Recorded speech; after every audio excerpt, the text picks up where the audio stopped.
आज हम बात करने वाले हैं ह्यूमन सिविलाइजेशन के सबसे बड़े, पेचीदा और वायलेंट कॉन्फ्लिक्ट के बारे में, यानी इजराइल पैलेस्टीन कॉन्फ्लिक्ट के बारे में। यूजुअली साल 2 साल में इन दोनों के बीच छोटी मोटी लड़ाइयाँ तो होती ही रहती हैं, पर इस बार 7 अक्टूबर की सुबह हमास ने गाजा पट्टी से इजराइल पर जो अटैक किया है वो पिछले 50 सालों में सबसे बड़ा अटैक था, जिसमें सिर्फ 20 मिनट के अंदर ही हमास ने इजराइल पर 5000 से ज़्यादा रॉकेट डाल दिए। इतने रॉकेट तो इसके पहले 2014 और 2021 में मिलाकर हमास ने इजराइल पर नहीं दागे थे।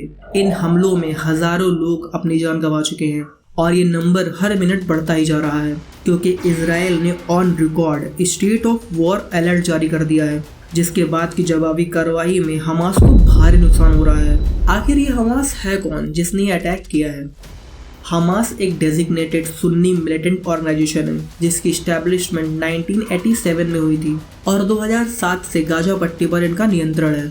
और ये बात किसी से छिपी नहीं है कि हमास को पैसे और ट्रेनिंग ईरान द्वारा दी जाती है। गाजा पट्टी पर 23 लाख फलस्तीनी रहते हैं। यहाँ पर सत्ता भले ही हमास की है, पर पूरे एरिया पर कंट्रोल इजराइल का है। यहाँ की एयर स्पेस और सी का कंट्रोल पूरी तरीके से इजराइल के पास है और वही यहाँ की हर चीज को कंट्रोल करती है। इसीलिए इसे ओपन एयर प्रिजन भी कहा जाता है। अब यहाँ सवाल ये कि इतने कंट्रोल के बाद भी इतनी भारी मात्रा में हथियार वहाँ तक कैसे पहुँचे, और इस बात की जानकारी इजराइल की खुफिया एजेंसी मोसाद को कैसे नहीं लगी। लुक, यहाँ कई सारी टनल्स बनाई गई हैं जहाँ से ये सारी इनलीगल एक्टिविटीज की जाती हैं। हमास ने इतना सोफिस्टिकेटेड अटैक किया कि इसकी जानकारी मोसाद जैसी वेल ऑर्गेनाइज्ड और वर्ल्ड की सबसे खतरनाक एजेंसियों में से एक, जिसने न केवल अपने ऊपर होने वाले अटैक्स को रोका है बल्कि दूसरे देशों की धरती पर जाकर सक्सेसफुल ऑपरेशंस को अंजाम दिया है, वो भी इस अटैक को प्रेडिक्ट नहीं कर पाई। हमास ने 60 डिफरेंट पॉइंट से सी से यहाँ तक कि पैराग्लाइडियन के फॉर्म में भी इजराइल पर अटैक किया।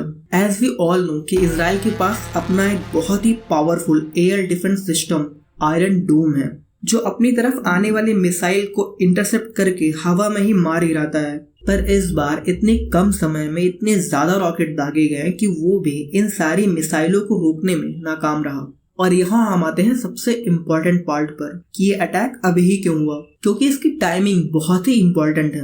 वैसे तो इसके कई सारे रीजंस हैं, जैसे इस अटैक के लगभग 50 साल पहले 1973 में इजराइल पर अटैक किया गया था और आज इजराइल के लोग अपने आप में ही डिवाइडेड है, क्योंकि इजराइल की गवर्नमेंट ने जुडिशियल ओवरहॉल बिल पास किया जिसमें सुप्रीम कोर्ट की पावर कम की गई, जिसके विरोध में लाखों लोग सड़क पर उतर गए, जिसकी वजह से इजराइल अंदर से कमजोर हुआ। पर इन सबसे बड़ी वजह सऊदी अरब और इजराइल के बीच होने वाली पीस डील है, जो यूएसए के सपोर्ट से साइन होने वाली थी, जिससे सऊदी अरब और इजराइल के रिश्ते नॉर्मल होने वाले थे। जो बात पैलेस्टीन को बिल्कुल अच्छी नहीं लगी, क्योंकि बीते कुछ सालों में यूएई, मोरक्को जैसे कई अरब कंट्रीज ने पैलेस्टीन के मुद्दे को दरकिनार करते हुए इजराइल से अपने रिश्ते नॉर्मल कर लिए। बट अब इस अटैक के बाद शायद ये डील ठंडे बस्ते में चली जाएगी। But what next? Israel Gaza पर बड़े अटैक कर रहा है, क्योंकि हमास के इस अटैक के बाद से इजराइल की डिटरेंस यानी इजराइल का डर काफी कम हुआ है, जिसे वापस कायम करने के लिए इजराइल को बड़ा अटैक करना पड़ रहा है। तो क्या अब हम ये मान ले कि इजराइल हमास को पूरी तरीके से खत्म कर देगा? Here comes the twist. आप थोड़ा डेप्थ में सोचिए। गाजा पट्टी पर हमास जैसी मिलिटेंट ऑर्गेनाइजेशन का रूल है।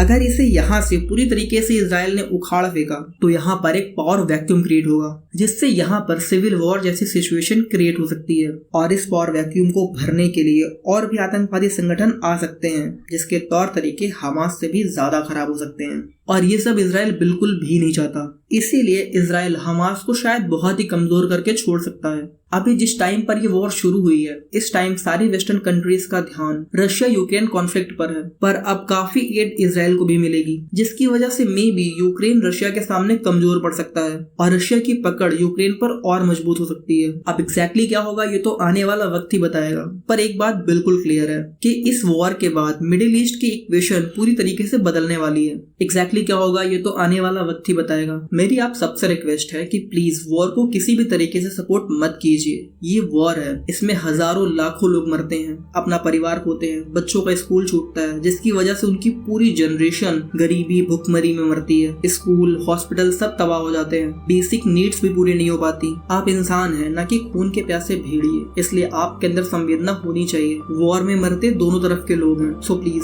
से नो टू वॉर।